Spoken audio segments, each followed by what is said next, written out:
पवन तनय बल पवन समाना, बुद्धि विवेक विज्ञान निधाना, कवन सो काज कठिन जग माही, जो नहीं होत तात तुम पाही।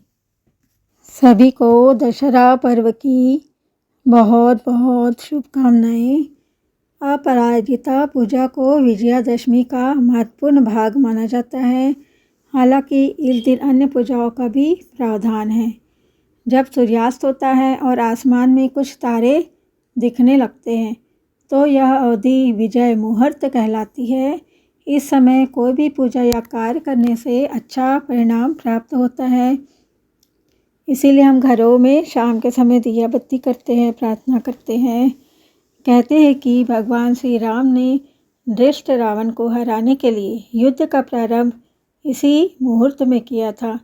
इसी समय शमी यानी कि सोनपत्ती नामक पेड़ ने अर्जुन के गांडीव नामक धनुष का रूप लिया था। दशहरे का दिन साल के सबसे पवित्र दिनों में से एक माना जाता है। यह 3.5 मुहूर्त में से एक है। साल का सबसे शुभ मुहूर्त एक है चैत्र शुक्ल प्रतिपदा, दूसरा आश्विन शुक्ल दशमी, वैशाख शुक्ल तृतीया एवं कार्तिक शुक्ल प्रतिपदा, जिसे आधा मुहूर्त कहते हैं। यह अवधि किसी भी चीज़ की शुरुआत करने के लिए उत्तम है। हालांकि कुछ निश्चित मुहूर्त किसी विशेष पूजा के लिए भी हो सकते हैं। क्षत्रिय योद्धा एवं सैनिक इस दिन अपने शस्त्र जो है उनकी पूजा करते हैं। यह पूजा आयुध मतलब जिसे शस्त्र कहते हैं, शस्त्र पूजा के रूप में भी मानी जाती है। महाराष्ट्र में तो मराठा लोग शस्त्र पूजा करते हैं, हमारे घर में भी होता है। अब इसका वीडियो मैं कल डाल पाऊँगी। पुरातन काल में राजशाही के लिए क्षत्रियों के लिए यह पूजा मुख्य मानी जाती थी। ब्राह्मण इस दिन माँ सरस्वती की पूजा करते हैं। वैश्य अपने बही खातों की आराधना करते हैं। कई जगह पर होने वाली नवरात्रि रामलीला का समापन भी आज के दिन होता है। रावण, कुंभकर्ण और मेघनाथ का पुतला दहन करके भगवान राम की जीत का जश्न मनाया जाता है। ऐसा विश्वास है कि माँ भगवती जगदम्बा का अपराजित स्रोत करना बड़ा ही पवित्र माना जाता है। बंगाल में माँ दुर्गा पूजा का त्यौहार भव्य रूप से मनाया जाता है। पौराणिक मान्यता के अनुसार इस त्यौहार का नाम दशहरा इसलिए पड़ा क्योंकि इस दिन भगवान पुरुषोत्तम राम ने 10 सिर वाले आताताई रावण का वध किया था।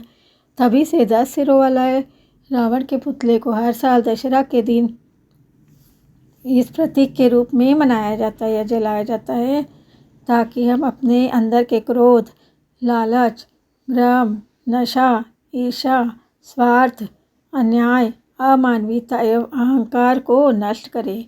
महाभारत की कथा के अनुसार दुर्योधन ने जुए में पांडवों को हरा दिया था। शर्त के अनुसार भाइयों को 12 वर्षों तक निर्वासित रहना पड़ा, जबकि 1 साल के लिए उन्हें अज्ञातवास में भी रहना पड़ा। अज्ञातवास के दौरान उन्हें हर किसी से छिपकर रहना था और यदि कोई उन्हें पा लेता तो उन्हें दोबारा 12 जो वर्ष है उसका निर्वासन का दर्श झेलना पड़ता। इस कारण अर्जुन ने उस 1 साल के लिए अपनी गांडी धनुष को शमी नामक वृक्ष पर छुपा दिया था और राजा विराट के लिए एक भिंगला का छद्म रूप धारण कर कार्य करने लगे। एक बार जब उस राजा के पुत्र ने अर्जुन से अपनी गाय की रक्षा के लिए मदद मांगी तो अर्जुन ने शमी वृक्ष से अपने धनुष को वापस निकालकर दुश्मनों को हराया था। एक अन्य कथा के अनुसार जब भगवान श्री राम ने लंका की चढ़ाई के लिए अपनी यात्रा का श्री गणेश किया तो शमी वृक्ष ने उन्हें विजयी होने की घोषणा की थी। दशहरे के दिन की बात आते ही 3 चीज़ें विशेष रूप से हम सभी के ध्यान में आती है, श्री राम, रावण और शमीपत्ति, जिसे अधिकांश लोग सोनपत्ती के नाम से जानते हैं। मेरे घर में है पेड़, मैं उसी को दिखा रही थी, आप देख सकते हैं शमीपत्ती को। वैसे तो सभी लोग पहचानते होंगे। हमारे देश के कई हिस्सों में रावण दहन के बाद परिचितों को सोनापत्ती भेंट कर महाराष्ट्र में ये परंपरा है। दशहरे के दिन सोनपत्ती देने का प्रचलन है। सोनपत्ती श्री राम की श्रद्धा से ही ये शमी जो है वो सोनपत्ती बनी है। दशहरे के दिन की बात आते ही 3 चीज़ें विशेष रूप से हम सभी के ध्यान में आती है, श्री राम, रावण और शमी पत्ती, जिसे ही सोना पत्ती कहते हैं। हमारे देश के अधिकांश हिस्सों में रावण दहन के बाद परिचितों को सोना पत्ती भेंट की जाती है। महाराष्ट्र में ये परंपरा है, अभी भी चल रही है। आखिर शमी में ऐसा क्या है जो इसे सोना पत्ती का नाम मिला और दशहरे से इसका क्या संबंध है? उसकी एक कहानी है। यह उस समय की बात है जब श्री राम रावण से युद्ध करने के लिए पूरी तैयारी कर चुके थे। लंका पर आक्रमण के लिए निकलने के पूर्व श्री राम किसी प्रबल शक्ति स्रोत से आशीर्वाद लेने के इच्छुक थे।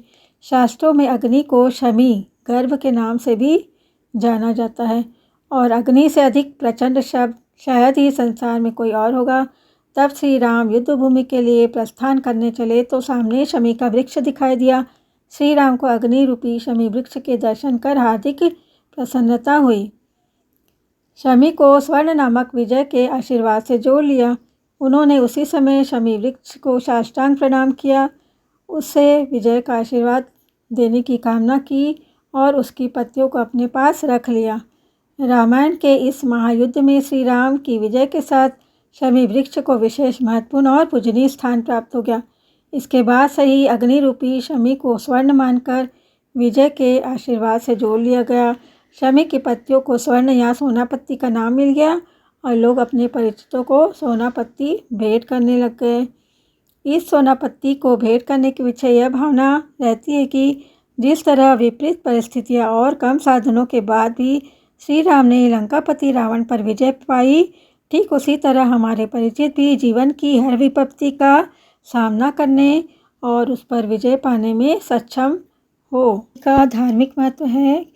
शास्त्रों में वर्णित है, शमी के पेड़ में धन के देवता कुबेर देव वास करते हैं, अतः शमी के पेड़ की पूजा करने से घर में सुख, समृद्धि और शांति आती है। साथ ही आय, सुख और आयु में वृद्धि होती है। इसके लिए लोग हर शनिवार को शमी के पेड़ की पूजा करते हैं। दशहरा तिथि पर सोना पत्ती यानी कि शमी की पत्तियां बांटने से सुख, समृद्धि और सौभाग्य में अपार वृद्धि होती है। इसके लिए लोग एक दूसरे को देते हैं सोना पत्ती। वर्तमान समय में शमी के पेड़ के पत्ते का भाव है, लेकिन मेरे घर तो बहुत पत्ते हैं। आसान शब्दों में कहे तो उपलब्धता अधिक नहीं है, इसके लिए आजकल शमी की पत्तियों को बांटने के बदले अस्तरे की पत्तियां बांटी जाती है और इसे सोने के समतुल्य माना जाता है। त्योहार की मान्यता है, नीलकंठ के दर्शन करना शुभ होता है। इसको बहुत ही शुभ और सौभाग्यशाली माना जाता है। नीलकंठ पक्षी को भगवान शिव को नीलकंठ भी कहते हैं। ऐसी मान्यता है कि दशहरा के दिन नीलकंठ के दर्शन और भगवान शिव से शुभ फल की कामना करने से जीवन में भाग्योदय, धन धान एवं सुख समृद्धि की प्राप्ति होती है। इस दिन पान खाने का भी महत्व है। दशहरे पर भगवान हनुमान को पान अर्पित करने और पान खाने का विशेष महत्व होता है। विजयादशमी पर पान खाना खिलाना मान सम्मान, प्रेम एवं विजय का सूचक माना जाता है। दशहरे के दिन रावण, कुंभकर्ण और मेघनाथ दहन के पश्चात पान का बीड़ा खाना सत्य की जीत की खुशी को व्यक्त करता है। इस दिन हनुमान जी को मीठी बूंदी का भोग लगाने के बाद उन्हें पान अर्पित करके उनका आशीर्वाद लेने का महत्व है। आज मैं बात करूंगी दशहरा पहली बार कब मनाया गया था। मैसूर के वोडेयार ने विजयनगर साम्राज्य के दक्षिणी हिस्से में एक राज्य का गठन किया और महानवमी मतलब दशहरा त्यौहार का जश्न जारी रखा। यह परंपरा शुरू में राजा वोडेयार प्रथम, जो उनका वो था कार्यकाल 1578 से 1617 ईस्वी, उनके द्वारा सितंबर 1610 के मध्य में श्रीरंगपट्टम में शुरू की गई थी। मैसूर दशहरा भारत में कर्नाटक राज्य का नादहब्बा राज्य का त्यौहार है। यह 10 दिनों का त्यौहार है जिसकी शुरुआत 9 रातों से होती है, जिसे नवरात्रि कहा जाता है, और आखिरी दिन विजयादशमी होती है। यह त्यौहार हिंदू जो कैलेंडर है उसके आश्विन माह के 10वें दिन मनाया जाता है, जो आमतौर पर सितंबर और अक्टूबर के ग्रेगोरियन महीनों में आता है। और यहाँ पर मैसूर पैलेस को और वहाँ सजाया जाता है और देवी चामुंडेश्वरी की मूर्ति का जुलूस विजयादशमी पर निकाला जाता है। मैसूर दशहरा भारत में कर्नाटक राज्य का नादहब्बा राज्य का त्यौहार है। यह दल दिनों का त्यौहार है जिसकी शुरुआत 9 रातों से होती है जिसे नवरात्रि कहा जाता है और आखिरी दिन विजयादशमी होती है। यह त्यौहार हिंदू कैलेंडर के आश्विन माह के 10वें दिन मनाया जाता है जो आमतौर पर सितंबर और अक्टूबर के ग्रेगोरियन महीने में आता है। और इस दिन मैसूर पैलेस को रोशनी से सजाया जाता है। देवी चामुंडेश्वरी की मूर्ति का जुलूस हाथी पर निकाला जाता है। यहाँ जो इसका महत्व है वो बुराई पर अच्छाई की जीत का प्रतीक है दशहरा। और ये समारोह मैसूर पैलेस, रामायण थिएटर, मेला, जुलूस, परेड की रोशनी के रूप में होता है। और ये सबसे पहली बात तो मैं बता चुकी, 17 से 27 सितंबर 1610 में मनाया गया था। दशहरा, नवरात्रि और विजयादशमी के हिंदू त्यौहार बुराई पर अच्छाई की जीत का जश्न मनाते हैं। हिंदू कथाओं के अनुसार यह वह दिन था जब देवी चामुंडेश्वरी, जिसे दुर्गा का ही रूप है, वो ने राक्षस महिषासुर का वध किया था। महिषासुर वह राक्षस है जिसका देवी द्वारा वध करने से इस शहर का नाम मैसूर पड़ा। मैसूर परंपरा इस त्यौहार के दौरान अच्छाई के लिए लड़ने वाले योद्धाओं और राज्य का जश्न मनाती है।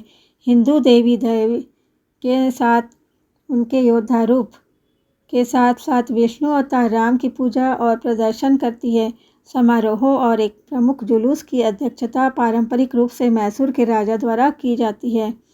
मैसूर शहर में दशहरा उत्सव को भव्यता और धूमधाम से मनाने की एक लंबी परंपरा है। मैसूर में दशहरा उत्सव ने वर्ष 2019 में 409 की वर्षगांठ पूरी की, मतलब 409 साल हो गए। अभी देख लेना कितने हो रहे हैं, तो 409 में और 3 साल जुड़ जाएंगे, 4 साल जुड़ जाएंगे। जबकि सबूत बताते हैं कि यह उत्सव 15वीं शताब्दी में विजयनगर साम्राज्य के राजाओं द्वारा कर्नाटक राज्य में मनाया जाता था। दशहरा उत्सव 14वीं-15वीं शताब्दी में विजयनगर के राजाओं के समय आयोजित किया था। त्यौहार की सटीक उत्पत्ति और यह कितने समय पहले का यह अज्ञात है। इस त्यौहार ने 14वीं शताब्दी के विजयनगर साम्राज्य में एक ऐतिहासिक भूमिका निभाई जहाँ इसे महानवमी कहा जाता था। और उत्सव को हम्पी के हजारा राम मंदिर की बाहरी दीवार की राहत कलाकृति में दिखाया गया है। इतालवी यात्री निकोलो डे कोटी ने त्यौहार की तीव्रता और महत्व को शाही समर्थन के साथ एक भव्य धार्मिक और मार्शल कार्यक्रम के रूप में वर्णित किया है। इस घटना ने दुर्गा को योद्धा देवी के रूप में प्रतिष्ठित किया। कुछ ग्रंथों में उन्हें चामुंडेश्वरी के नाम से बताया गया है। समारोह में एक एथलेटिक प्रतियोगिताएं, गायन और नृत्य, आतिशबाजी, एक शानदार सैन्य परेड और जनता को धर्मार्थ सिद्धांत की मेजबानी की गई। विजयनगर के दक्कन सल्तनत के पतन के बाद मुस्लिम शासकों के अधीनस्थ ये हिंदू उत्सव समाप्त हो गए। मैसूर के वोडेयार ने विजयनगर साम्राज्य के दक्षिणी हिस्सों में एक राज्य का गठन किया और दशहरा त्यौहार का जश्न जारी रखा। यह परंपरा शुरू में राजा वोडेयार प्रथम द्वारा सितंबर 1610 के मध्य में श्रीरंगपट्टनम से शुरू की गई थी। दशहरा के सभी 10 दिनों में मैसूर शहर के आसपास के सभागारों में विभिन्न संगीत और नृत्य संगीत कार्यक्रम आयोजित किए जाते हैं। इस अवसर पर पूरे भारत में संगीतकारों और नृत्य समूहों को प्रदर्शन के लिए आमंत्रित किया जाता है। दशहरा के दौरान एक और आकर्षण कुश्ती मुकाबला है जो पूरे भारत से पहलवानों को आकर्षित करती है। बन्नी मट्टम में अन्य कार्यक्रम भी होते हैं जहां विभिन्न समूह बाइक परेड आदि करते हैं। दशहरा जुलूस को हाथियों के विवादास्पद उपयोग को समाप्त करने के लिए कार्यकर्ताओं और प्रचारकों के बढ़ते दबाव का सामना करना पड़ रहा है। जुलूस हाथियों, साथ ही उनके संचालकों जिन्हें महावत के नाम से जाना जाता है, उनको पिछले वर्ष कई चौंकाने वाली घटनाओं से मृत्यु हो गई थी। इसलिए हाथियों के प्रशिक्षण मैदान से लीक हुए फुटेज में एक हाथी की परेशानी में को झूमते हुए दिखाया गया था। इसलिए उनको हाथियों के जुलूस को प्रदर्शन करने के लिए थोड़ा विवाद चल रहा है, क्योंकि हाथियों को जुलूस में प्रदर्शन करने के लिए 2 महीनों के कठोर प्रशिक्षण से गुजरना पड़ता है। मैसूर दशहरा में विजयादशमी पर पारंपरिक दशहरा जुलूस, जिसे स्थानीय रूप में जम्बू सावरी के नाम से जाना जाता है, मैसूर शहर की सड़कों पर आयोजित किया जाता है। इस जुलूस का मुख्य आकर्षण है देवी चामुंडेश्वरी देवी की मूर्ति, जिसे एक सजाए गए हाथी के शीर्ष पर एक सुनहरे मंडप, जो लगभग 750 किलोग्राम सोने का है, पर रखा जाता है। जुलूस में घुमाने से पहले शाही जोड़े और अन्य आमंत्रित लोगों के द्वारा इस मूर्ति की पूजा की जाती है। रंग बिरंगी झांकियाँ, नृत्य समूह, संगीत, बैंड बाजे, सजे धजे हाथी, घोड़े और ऊंट जुलूस का हिस्सा बनते हैं, जो मैसूर पैलेस से शुरू होता है और बन्नी मंतय नामक स्थान पर समाप्त होता है, जहां बन्नी पेड़, जिसे वैज्ञानिक भाषा में बोलते हैं प्रोसोपिस स्पाइसीगेरा, की पूजा की जाती है। महाभारत की एक पौराणिक कथा के अनुसार पांडवों द्वारा अज्ञातवास की 1 वर्ष के अवधि के दौरान अपने हथियारों को छुपाने के लिए बन्नी पेड़, जिसे अब सोनपत्ती भी बोलते हैं, किसी भी का उपयोग किया गया था। तो किसी भी युद्ध को शुरू करने से पहले राजा पारंपरिक रूप से विजयी होने के लिए इस पेड़ की पूजा करते थे। दशहरा उत्सव का समापन विजयादशमी की रात को बन्नी मत्तम के मैदान में आयोजित एक कार्यक्रम के साथ होता है,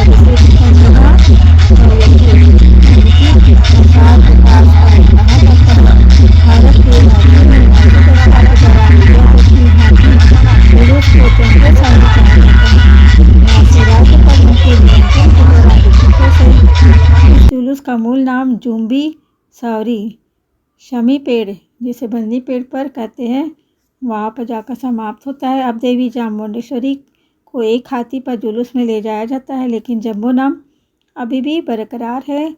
जम्मू साकरी के बाद शाम को बन्नी मत्तम परेड ग्राउंड में एक मशाल परेड होती है। जो भाई बहन अभी तक वीडियो में बने हुए हैं, उन सबको कोटि कोटि धन्यवाद।